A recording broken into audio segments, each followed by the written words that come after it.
Here, this is for you. A box. But I'm dying. I know. That's exactly why you need it. But what's wrong with it? Why can't I? You must never open it. Never. Do you understand? Ogati Ma dragged her feet slowly along the dusty path, each step heavier than the last. She was thin, skeletal even, and her head hung low under the weight of what the healer had told her that morning. One day, just one. Nobody called her name anymore. They whispered around her instead, about her, never to her. The children had already made a game of her dying. Look how she walks, like a ghost already, they laughed, pointing at her trembling legs, at the way she clutched her chest when the coughing started. She had no one. Her relatives had already begun dividing the few things she owned, a worn mat, a clay pot, a faded headscarf. They spoke as if she couldn't hear them. Better this way. The girl was cursed from birth anyway. Her body felt like it was betraying her with every breath. The fever burned beneath her skin. The cough rattled in her chest like stones in a dry gourd. She tasted copper, blood in her mouth, and yet she kept moving. She had to. If she stopped, if she lay down now, she knew she'd never stand again. It was evening when it happened. The sun dipped low, painting the sky in shades of orange and red, the color of endings. Long shadows stretched across the cracked earth like dark fingers reaching for her. And then suddenly, a girl appeared. She stood in the middle of the path where no one had been a moment before. Small, wearing a faded wrapper, her eyes ancient despite her young face. In her hands, she held something that made Ogati Ma's heart skip. A wooden box. Old, carved with symbols Ogati Ma didn't recognize, sealed with dark wax that seemed to swallow the fading light. Ogati Ma, the girl said softly, her voice carrying on the wind despite barely rising above a whisper. Take this. Ogati Ma's hands trembled as she reached out. The box was heavier than it looked, warm against her cold palms. What is it? She managed, her voice cracking. The girl's eyes locked onto hers, kind but testing, sad but certain. Hope or destruction. That depends on you. Before Ogati Ma could ask what that meant, the girl leaned closer, her next words falling like stones into still water. But you must never, ever open it, no matter what you hear, no matter what you feel, no matter what anyone tells you. Not the village, not your family, not even yourself. Do you understand? You must never, ever open it.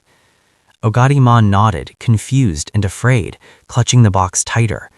But why would you give me something I can't? She blinked. The girl was gone. No footsteps, no sound, just silence and the cooling air of twilight. Ogati Ma stood frozen alone on that dusty path, holding the sealed box in her trembling hands. She looked down at it, felt its strange warmth seeping into her skin, and something inside her stirred, something she hadn't felt in months. Not quite hope, not yet, but maybe something close to it. That night, as darkness fell and the village settled into sleep, Ogati Ma sat in the corner of the small hut where she'd been left to die alone. She held the box close to her chest, feeling its weight, its warmth. And then she heard it. Whisper, scratch, tap. Sounds coming from inside the sealed box. Soft at first, like wind through leaves, like distant voices calling her name. Her fingers moved toward the seal almost on their own, drawn by a pull she couldn't explain. Ogati Ma, open, see what's inside. We can help you. She caught herself, pulled her hands back, heart racing. The mysterious girl's words echoed in her mind. You must never open it. But why? What could be inside that she wasn't supposed to see? The whispers grew louder in the darkness. Don't you want to live? Don't you want to understand? We're waiting. Just open. Just once. Just peek. Ogati Ma pressed the box tighter against her chest, squeezing her eyes shut, fighting the overwhelming urge. Outside, an owl cried. Inside, the box whispered promises she couldn't quite hear, but somehow understood. She had been given 1 day to live. Now she had a box she could never open. And as the night deepened and the whispers grew more insistent, Ogadin-ma realized with creeping dread that surviving her illness might be the easy part. The real test was just beginning. The healer had spoken the words that morning, his face carefully empty of emotion. 1 day, maybe less. He'd said it the way someone might comment on the weather, flat, final, already moving past her to the next patient who actually had a chance. Ogadina sat there on the mat, her skeletal hands folded in her lap, and she simply nodded. What else was there to do? Beg? Cry? She'd done both already, months ago, when the sickness first took root in her lungs like a poisonous vine. It had started small. A cough that wouldn't leave, fatigue that made her limbs feel like they were filled with sand. Then came the fevers that burned through the night, the weight melting off her bones, the blood she'd wake to find on her sleeping mat. The village healers had tried their herbs, their prayers, their rituals. Nothing worked. The sickness had marked her, claimed her, and now it was simply a matter of time. She remembered being strong once, running with the other girls to fetch water, laughing as they balanced the pots on their heads. She remembered her mother's hands braiding her hair, her father's deep voice telling stories by the fire. But fever took them both years ago, and the relatives who'd taken her in had never really wanted her. Now, watching her die, they didn't even pretend anymore. Through the thin walls of the hut, she could hear them. "The clay pot is mine," her aunt said. "I gave it to her mother anyway." "Who will dig the grave?" an uncle asked, voice casual as if discussing farm work. "Not me. I won't touch a cursed body." Ogadinma closed her eyes and tried not to listen, but the voices carried, sharp and clear in the afternoon heat. The children were worse. They'd made a game of her dying, a song they sang when she stumbled past. dying girl, soon you'll be nothing. Bones in the ground, dust in the wind, nobody, nothing, nothing, nothing." They clapped their hands to the rhythm, their young faces bright with the kind of cruelty only children could manage, thoughtless, pure, devastating. She'd tried to eat that afternoon, but the food sat in her mouth like ash. Her throat wouldn't work. Her stomach rebelled. She coughed instead, and the cloth came away spotted with red. More blood. Always more blood. When evening came and the sky began to darken, her closest cousin, a girl only 2 years older who used to share her sleeping mat, appeared at the doorway. Ogadinma looked up, hoping for some small comfort, some company through the long night ahead. The girl wouldn't meet her eyes. I can't stay with you tonight," she whispered, backing away. "My mother says death is contagious, that your spirit might try to take me with you." And then she was gone. Ogadinma sat alone as the last light faded, listening to the sounds of the village settling in for the night, families gathering, children being called home, the warm murmur of voices and life continuing without her. She was thin enough now that she could count every rib, every bone in her wrist. The fever had burned away everything soft, leaving only this fragile shell. Tomorrow, the healer said, this shell would finally break. But as she sat there in the gathering darkness, something small and stubborn flickered inside her chest. Not hope. Hope had died weeks ago, but something harder, sharper. "If this is my last day," she whispered to the empty hut, to the indifferent darkness, to herself, "I won't spend it crying." She wouldn't give them that satisfaction. She would walk, she would breathe, she would face the sunset on her feet. And if death wanted her, it would have to come find her. Ogadinma had walked until her legs trembled, until the fever made the world tilt and blur. The dusty path stretched ahead of her, painted gold and crimson by the dying sun. She'd wanted to see one last sunset, to feel the earth beneath her feet one final time before it covered her forever. That's when the girl appeared. One moment the path was empty, The next, she was simply there, as if she'd stepped out of the air itself. Small, no older than Ogadinma, wearing a wrapper so faded its original color had long since surrendered to dust and time. But her eyes were old, ancient, like she'd seen 1,000 sunsets and knew exactly how many remained. In her hands, she cradled a box. It was unlike anything Ogadinma had ever seen. The wood was dark, almost black, with a grain that seemed to move when the light hit it. Symbols covered every surface, spirals and lines and shapes that hurt to look at too long, as if they were trying to tell a story in a language her eyes couldn't quite read. The whole thing was sealed with wax the color of dried blood, stamped with a mark that looked like an eye, or maybe a star, or maybe something else entirely. The girl held it out, her face serious, solemn. "Ogadinma," she said, and hearing her name spoken with such certainty by a complete stranger made Ogadinma's skin prickle. "This is for you." Ogadinma's hands moved automatically, accepting the box. It was heavier than it looked, and warm. Not the warmth of sun-heated wood, but something deeper, something that pulsed, almost like a heartbeat. What is it?" Her voice came out barely above a whisper. The girl's expression didn't change. A gift, a test, a choice. She paused, then leaned closer, her next words deliberate, waited. "But you must never open it. Do you hear me? Never. Not when you're alone, not when others beg you, not when the voices inside grow loud. Never." Ogadinma stared at the box in her trembling hands, then back at the girl. "But why give it to me if I can't open it? What's the point of—" "Because keeping it closed is more important than what's inside. Remember that. When the time comes, and it will come, remember." "When what time comes? I don't understand. I'm dying. Tonight or tomorrow, I'll be—" She blinked. The girl was gone. Not walking away, not running, just absent, as if she'd been erased from the world between one heartbeat and the next. No footprints disturbed the dust where she'd stood. No sound of departing footsteps broke the evening silence. Ogadinma spun around, searching, but found only empty paths stretching in both directions, only the wind moving through the grass, only the last rays of sunlight bleeding into darkness. She looked down at the box, real, solid, warm in her hands.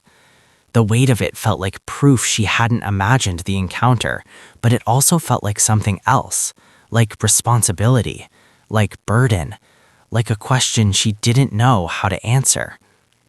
She began the slow walk back to the hut, cradling the box against her chest. And that's when she heard it, so soft she almost missed it beneath the sound of her own labored breathing. Whisper, scratch, whisper. Sounds from inside the sealed box. Voices, maybe, or wind, or something trying to become voices, trying to form words she could almost understand. Ogadinma, it seemed to say. Ogadinma, listen. Her fingers tightened on the wood. The girl's warning echoed in her mind. Never open it. That night, Ogadinma sat in the darkness of the hut, the box resting in her lap. She thought she was waiting to die, but now, listening to those soft, persistent whispers calling her name, she realized she was waiting for something else entirely. Something was about to change. She just didn't know if it would save her or destroy her. Light touched Ogadinma's face, warm and insistent. Her eyes opened. For a long moment, she simply stared at the thatch roof above her, not understanding. Light meant morning. Morning meant she'd survived the night. But the healer had said... She sat up suddenly, gasping. The box tumbled from her lap where it had rested all night, landing softly on the mat beside her. I'm alive. The thought came slowly, disbelief wrapped around each word. She pressed a hand to her chest, felt her heart beating, weak, yes, but steady. She drew breath and waited for the usual rattling cough, the burning in her lungs, the taste of copper. Nothing came. She breathed again, deeper this time. Her chest expanded without that tearing sensation, without feeling like her ribs might crack from the effort. The fever. She touched her forehead, her neck, still warm but not the inferno that had blazed there yesterday. The constant shaking in her hands had lessened, not gone but quieter. Why am I not dead? The question hung in the small hut like smoke. She looked at the box, still sealed, still silent in the morning light. Had it? No, that was impossible. It was just a box. The girl had said never to open it, which meant whatever power it held was locked inside, couldn't touch her, right? Outside, she heard footsteps approaching, her aunt's voice flat and resigned. "I'll go check if the body needs." The woman appeared in the doorway and froze. Their eyes met. "You're..." The aunt's face went pale. "You're sitting up." Within minutes, the entire compound had gathered. They stood at a careful distance, staring at Agadima like something that crawled out of a grave. The healer pushed through the crowd, his weathered face creased with confusion. He examined her in silence, pressing fingers to her wrist, her neck, peering into her eyes, listening to her breathing. When he finally stepped back, he shook his head slowly. "This is impossible. You should be dead. You were dead. I've seen that stage of the sickness before. There's no coming back." "But she did," someone whispered from the crowd. "How?" All eyes turned to the box resting on the mat beside her. "What is that?" her uncle demanded. Agadima's hand moved instinctively, protectively to cover it. "Nothing, just a gift." "A gift from who?" She hesitated. How could she explain the girl who appeared and vanished like smoke? "A stranger on the path yesterday."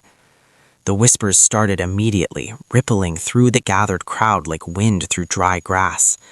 "She made a deal with spirits. That box is cursed. Dark magic, it has to be. No wonder she lived. She sold her soul." Even the children who had mocked her so cruelly yesterday now watched from behind their mother's wrappers, eyes wide with fear instead of malice. No more songs, no more laughter, just staring as if she'd become something other than human. Agadinma pulled the box close, feeling its familiar warmth. And there, beneath the noise of the crowd, she heard it again. Whisper, whisper, whisper. Louder than before, more insistent. "Open me, Agadinma. Open and understand. They fear you now. I can show you why. I can show you everything." She pressed her hands flat against the sealed lid, fighting the urge that pulled at her fingers like a tide. That night, after the villagers had finally dispersed, still whispering, still suspicious, Agadinma sat alone again. The box rested in her lap, and the whispers had grown from suggestions to promises. "You want to know why you lived? I'll tell you. Just open. Just once. Just a peek. You could be more than this, more than the dying girl, more than their pity. Open me. Don't you deserve answers? Don't you deserve power? Open." By the second morning, when she woke again, stronger now, able to stand without her legs trembling, able to walk without gasping, Agadinma knew 3 things with absolute certainty. She was healing impossibly fast. The box was somehow responsible, and keeping it closed was becoming harder with every passing hour. By the 3rd day, Agadinma could walk without pain. By the 5th, she could eat a full meal without her stomach rebelling. By the 7th, the blood-stained cloths she'd kept by her sleeping mat went unused. The village watched her transformation with a mixture of awe and terror, but Agadinma barely noticed them anymore. All her attention had turned inward, to the battle raging between her hands and the sealed box that never left her side. The whispers had evolved. At first, they'd used her own voice, so perfectly mimicked that she sometimes couldn't tell if the thoughts were hers or the box's. "Don't you want to know why you lived? Isn't that a fair question? Don't you deserve to understand? It sounded so reasonable, so logical. What harm could there be in simply knowing? But she remembered the girl's eyes. Kind, yes, but also testing, watching to see what Ogadinma would choose when no one else was looking. As days passed, the whispers changed tactics. They became promises, sweet and seductive. Inside is complete healing, not this slow recovery, but instant, perfect health. Your lungs strong again, your body whole. No more fear of the sickness returning. Just open, Ogadinma. Take what's yours. Her fingers would find the edge of the wax seal, tracing its rough surface, feeling where it might peel away most easily. Then she'd catch herself and pull back, heart pounding, hands shaking worse than they had from fever. By the second week, the promises had darkened into something more dangerous. Power to make them pay for how they treated you, the box whispered, its voice like honey mixed with poison. Remember the children's song? Remember your aunt dividing your possessions while you could still hear? Remember your cousin abandoning you to die alone? I can give you the strength to make them understand, to make them hurt the way they hurt you. And God's help her, part of her wanted that. The anger she'd swallowed for so long rose up, hot and bitter, and the box fed it, nurtured it, made it grow. The physical sensations grew stronger too. The box pulsed now, a steady heartbeat against her palms. Sometimes it felt warm enough to burn. Sometimes it seemed to shift slightly in her grip, as if something inside was turning, stretching, trying to push its way out. At night, she couldn't sleep. The whispers filled the darkness, relentless. The girl who gave me to you is gone, Ogadinma. Remember? No footprints, no trace. Maybe she was never real at all. Maybe you imagined her, fever-mad and dying. No one will know if you open the box. No one will see. It's just you and me now. Just us. And I only want to help you. Her hands reached for the seal a dozen times each night. Once she actually got her thumbnail under the edge of the wax before she stopped herself, breathing hard, pressing the box away from her body like it was a venomous snake. But the doubt had begun to creep in, insidious and patient. What if I'm wrong? She thought, staring at the sealed lid in the pre-dawn darkness. What if the prohibition was the test, and I was supposed to be brave enough to open it? What if the real lesson is about claiming power instead of cowering from it? What if keeping it closed is the mistake? The girl's face floated in her memory. Those ancient eyes, kind, yes, but also testing, watching to see what Ogadinma would choose when no one else was looking. Keeping it closed is more important than what's inside, she'd remembered the girl saying. But what if the girl had been testing her courage, not her obedience? What if... Yes, the box whispered, sensing her wavering. Yes, you're starting to understand.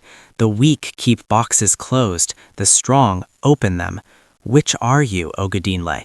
Which do you want to be? Her fingers trembled on the seal. Dawn was still hours away, and the whispers had only just begun. The shift happened gradually, then all at once. Fear, Ogadinma learned, could transform into something that looked remarkably like kindness, if you didn't look too closely at the eyes. It started with the wealthy woman, the one who owned the largest compound in the village. She appeared one morning with a basket of fruits, her smile wide and warm and completely unfamiliar. "Ogadinma, my dear," she said, as if they'd been close for years. "I always knew you were special.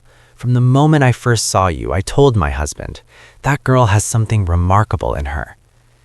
Ogadinma stared at her, memory sharp as broken glass.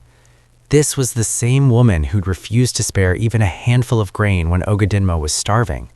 The same woman who'd called her sickness divine punishment and told others not to waste resources on the already dead. "Come live with me," the woman continued, her voice dripping honey.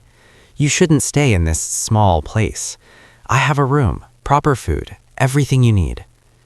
"No thank you," Ogadinma said quietly, and watched confusion flicker across the woman's face. People like her weren't accustomed to refusal. Her relatives came next, suddenly affectionate, suddenly concerned. "We prayed for you every night," her aunt said, reaching for Ogadinma's hand. Ogadinma pulled away, remembering those same hands sorting through her possessions while she lay dying in the next room. "We always believed you'd recover," her uncle added, "never lost faith." Lies, all lies, but they smiled as they spoke them, as if saying the words could rewrite history, could erase the cruel truth she'd lived through. The children came too, the same ones who'd sung their mocking songs. Now they brought gifts, mangoes, wildflowers, little carved figures made from wood. They approached cautiously, offerings held out like peace treaties. Ogadinma accepted the gifts with polite nods, but she didn't smile. She couldn't forget the sound of their laughter, the sting of their words. Dying girl, soon you'll be nothing." The adults were more direct in their calculations. "Work for me," said the blacksmith. "I'll pay well." "Marry my son," said a village elder. "We'll give you a bride price worthy of your gifts." "Tell me your secret," whispered a young woman who'd once refused to sit near her. "My mother is sick. Whatever you did, whatever that box is, please, I'll give you anything." Ogadinma looked at them all with new eyes. They didn't see her. They saw what she might do for them, what power she might hold, what advantage they might gain. The box sensed her anger and fed it like kindling to a fire. "They deserve nothing," it whispered, warm against her ribs where she kept it tucked. "Look at them, circling like vultures. They left you to die alone. Now they want your favor? Take revenge, Ogadinma. Open me. I'll show you how to make them pay for every moment of suffering." Her hands clenched around the box and, for a moment, just a moment, the temptation was overwhelming. A young man approached that evening, one she vaguely recognized. He smiled shyly, offered her a wrapped package of dried fish. I've always admired you," he said softly. "Perhaps we could talk sometime. Walk together?" Ogadinma studied his face, memory clicking into place. She'd seen him before, standing in the crowd of children, throwing stones at her path, laughing when she stumbled. "No," she said simply, and watched his face fall. That night, sitting alone as the village settled into sleep, Ogadinma held the box and let herself feel the full weight of her isolation. Part of her wanted to believe them, wanted to accept the false affection, the hollow praise, the calculated kindness. It would be easier, lonelier to reject it all. But she knew the truth. "They don't love me," she thought, fingers tight on the sealed wood. "They fear me, and they want to use me. So use them first. Open me, take power, make them regret ever doubting you." Her thumb traced the edge of the wax seal. Outside, the village slept peacefully, dreaming their shallow dreams. And Ogadinma sat in the darkness, fighting a battle no one else could see. The summons came on the 15th day. 3 village elders appeared at her hut at dawn, their faces grave, their staffs planted firmly in the earth. This was official. This was judgment. "Ogadinma," the oldest one said, his voice carrying the weight of authority, "you will come to the village square now." She knew this was coming, had felt it building in the way people looked at her, whispered about her, circled her like predators deciding when to strike. The entire village had gathered, men, women, children, all standing in a wide circle, watching as the elders positioned themselves in the center. Ogadinma stood before them, the box clutched against her chest, feeling hundreds of eyes boring at her. "You were dying," the oldest one began, his tone accusatory. "The healer declared you dead within a day, yet here you stand, healthier than you've been in months. How?" "I don't know," Ogadinma said truthfully. "Don't lie to us, girl." Another elder stepped forward, pointing at the box. That unnatural thing. You've been carrying it since the night you should have died. You made a deal with dark spirits. That box contains evil." Murmurs of agreement rippled through the crowd. "Open it," the eldest demanded.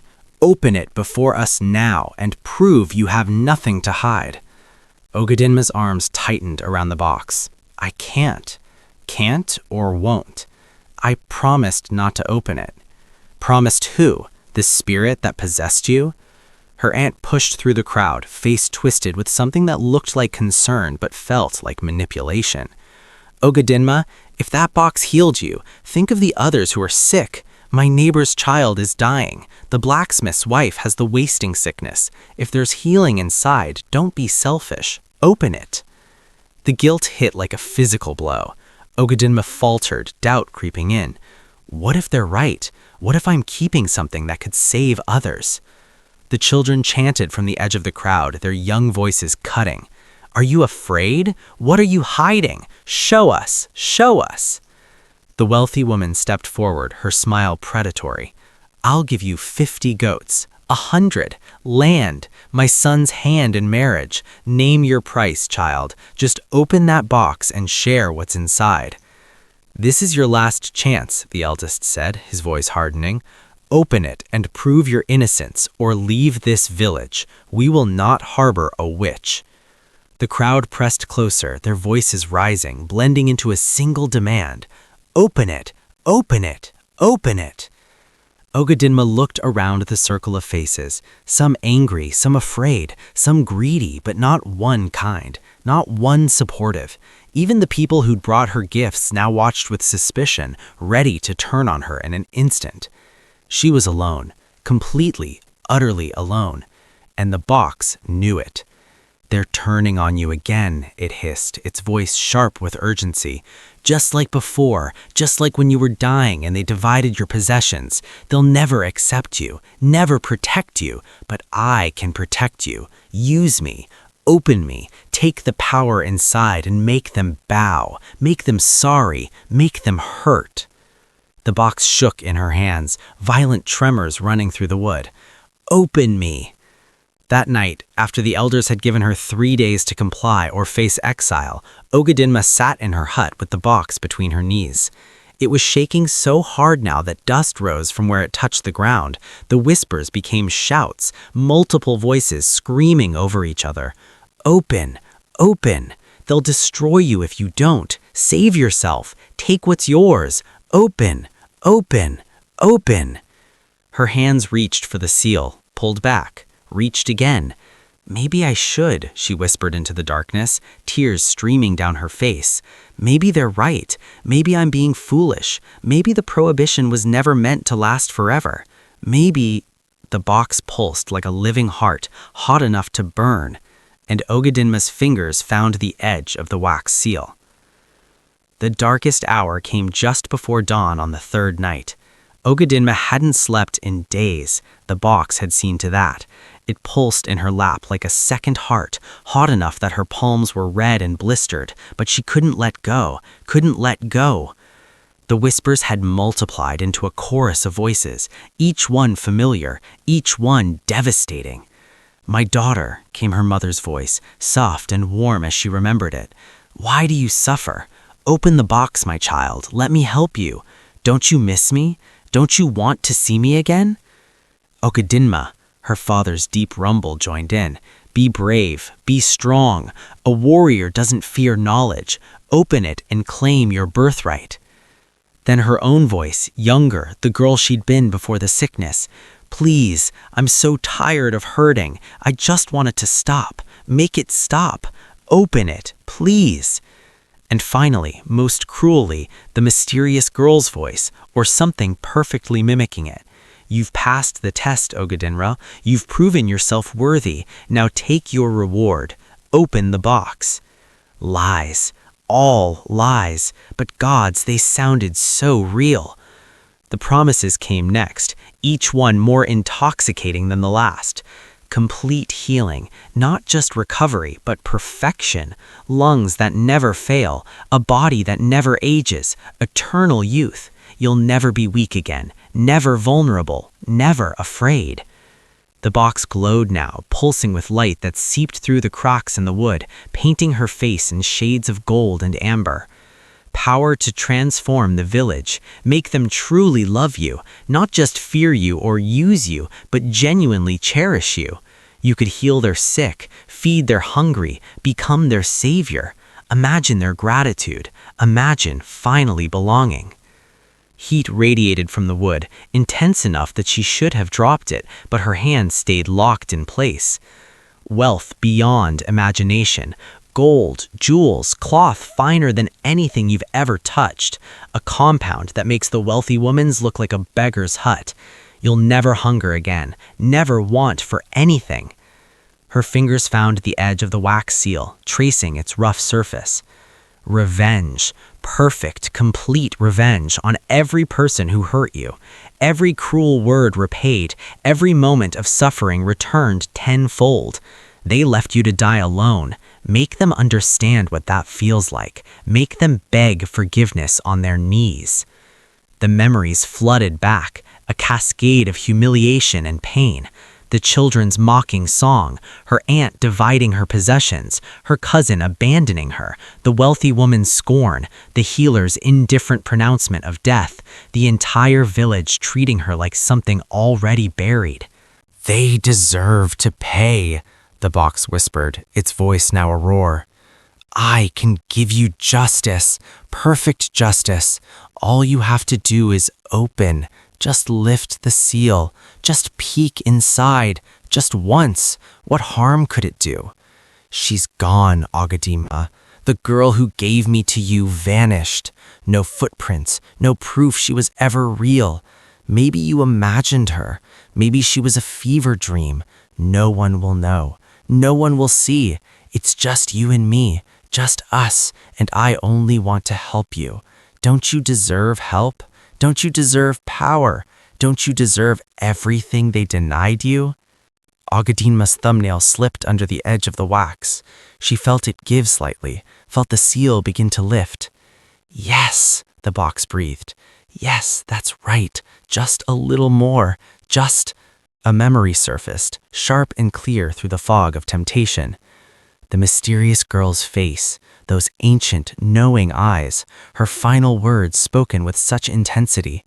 No matter what you hear, no matter what you feel, no matter what anyone tells you. Anyone.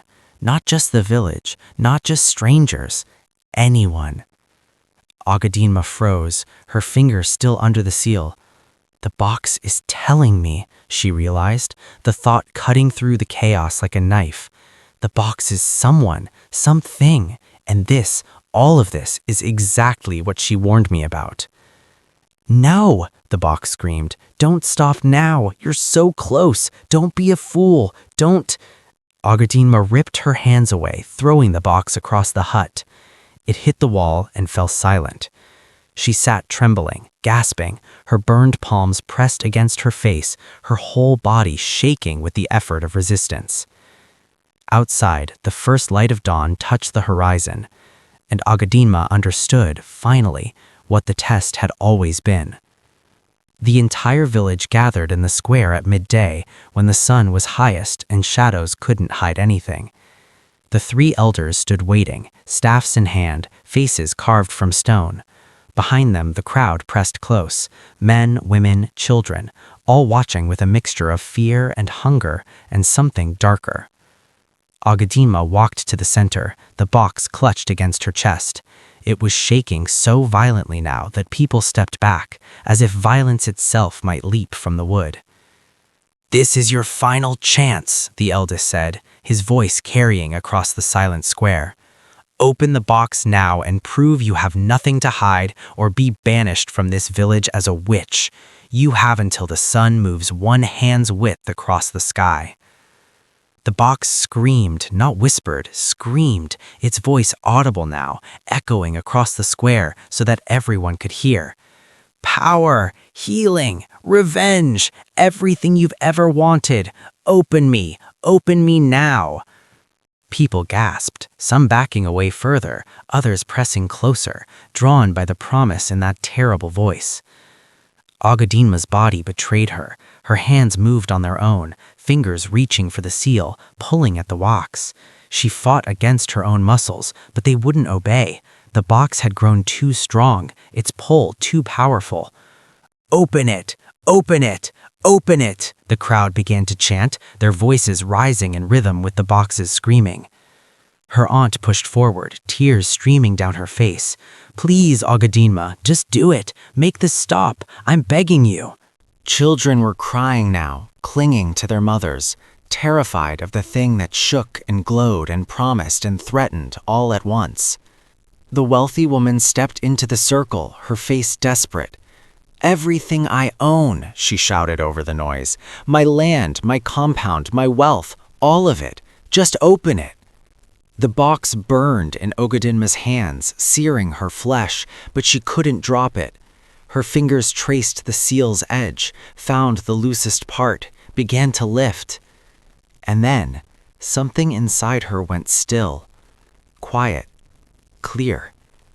In the center of all that chaos and screaming and pressure, a single truth emerged, simple and unshakable. I made a promise. Ogadinma stood. Slowly, deliberately, she raised the box above her head so everyone could see it. The villagers, the elders, the desperate crowd, all of them. Her voice, when she spoke, was not loud, but something in its tone cut through the screaming, through the chanting, through everything. "I made a promise," she said. "My word is all I have that's truly mine, the only thing in this world that belongs completely to me, and I will not break it." The box shrieked, a sound like tearing metal. "Not for healing," Ogadinma continued, her voice steady. "Not for power, not for revenge, not for acceptance, not for wealth, not for anything you can offer me, not for anything anyone can offer me." She looked at the crowd, at the elders, at her relatives, at every face that had shown her cruelty or false kindness or fear. "I will not open it." The word "it" had barely left her lips when silence. Complete, absolute silence. The box stopped shaking, stopped glowing, stopped screaming. It became nothing more than a piece of carved wood in her hands, cool and still and ordinary. The crowd froze, mouths open mid-chant, hands reaching mid-gesture. And then, someone gasped. A figure was walking through the crowd, small, wearing a faded wrapper, her eyes ancient and knowing. The mysterious girl. She moved through the villagers like water through reeds, and they parted without thinking, making way for something they didn't understand but instinctively recognized as greater than themselves.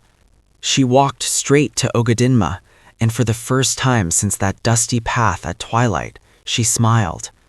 Not a small smile, not a sad smile, a smile of pure, radiant pride.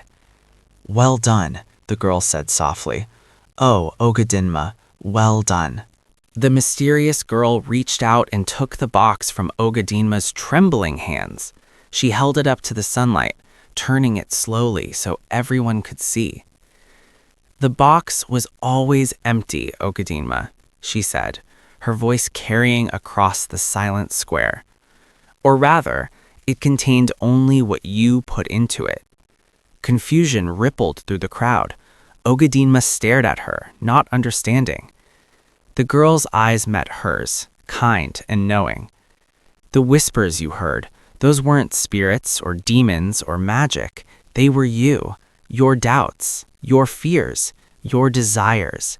Every temptation, every shortcut, every piece of revenge you wanted but knew you shouldn't take. The box was a mirror, Ogadinma. It showed you every part of yourself that wanted to break your promise. But I felt it. It was real. It was alive." "It was as real as you made it," the girl said gently. "Every time you considered opening it, you fed it. Every moment of doubt gave it strength. The box had no power except what you gave it through your own temptation." She gestured to Ogadinma's healthy body, her clear eyes, her steady breathing. "And your healing? That had nothing to do with what was inside this box. The moment you chose to keep your promise despite dying, despite having nothing to gain from it, in that moment you chose life over death, honor over desperation. Your will to live, combined with your integrity, healed you. Not magic, you. The revelation hit like a physical blow. Ogadinma's knees weakened, but she stayed standing. I needed to know, she continued, if you could be trusted with real power, not the power of magic or spirits, but something far greater, the power of self-control, of keeping your word when no one's watching, of integrity when it costs you everything. She smiled again, and in that smile was more warmth than Ogadima had felt from anyone in years. And you passed, child. You passed. The villagers began to shift, uncomfortable. Some faces showed shame, others understanding. A few still twisted with envy. They'd wanted what they thought was inside, and even now, knowing the truth, they resented that Ogadinma had something they didn't. The elders stepped forward, bowing slightly. We were wrong. Forgive us. Her aunt rushed forward. We're sorry. We should have believed you. Come home. Come back to us.